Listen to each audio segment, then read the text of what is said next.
আমি তোমাদের বাড়ির একটা ছোট্ট মেয়ে পূজা কর্মকার। আমার জার্নি শুরু হয়েছে একজন ছোট্ট একটা মেকআপ আর্টিস্ট দিয়ে। আজ আমি প্রফেশনাল মেকআপ আর্টিস্ট, তার সাথে আমি একজন সেলিব্রিটি মেকআপ আর্টিস্ট। তার সাথেও আমার কাছে একটা অ্যাপ্রোচ এসছে বিখ্যাত জার্নালিস্ট বিপ্লব চক্রবর্তী কাছ থেকে। তার কাছ থেকেই শুনে নিই যে কি অ্যাপ্রোচটা এসছে।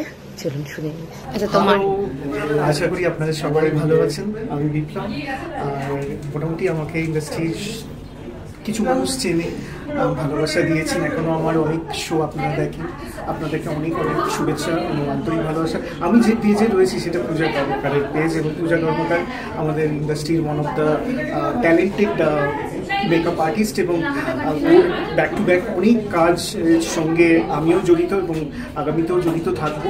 আর আমার ভীষণ ইচ্ছে, আমি এটা পূজাকেও অ্যাপ্রোচ করেছি যে আগামী আমার যে ছবি আসতে চলেছে, যেখানে একটা বিশেষ গুরুত্বপূর্ণ ক্যারেক্টারে আমরা প্রথমবার হয়তো পূজাকে দেখতে পাবো। হয়তো এই কারণে বলছি, কেননা ক্যারেক্টার এস্টাবলিশমেন্ট চলছে এই মুহূর্তে, এবং সেইটা আমরা অবশ্যই পূজাকে দিয়ে করাবো। এবং পূজা কর্মকার একজন অভিনেত্রী হিসেবে আত্মপ্রকাশ করবে, এবং সেটা আপনারা এই পেজে দেখতেও পাবেন। আপনাদের ভীষণ ভালো লাগবে।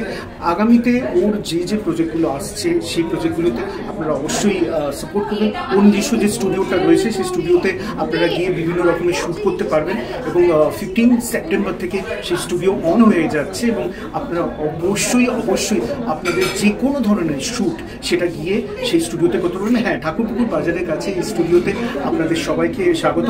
হ্যাঁ, আর সারা বছর ধরে পূজা বিভিন্ন রকম মেকআপের সঙ্গে যুক্ত।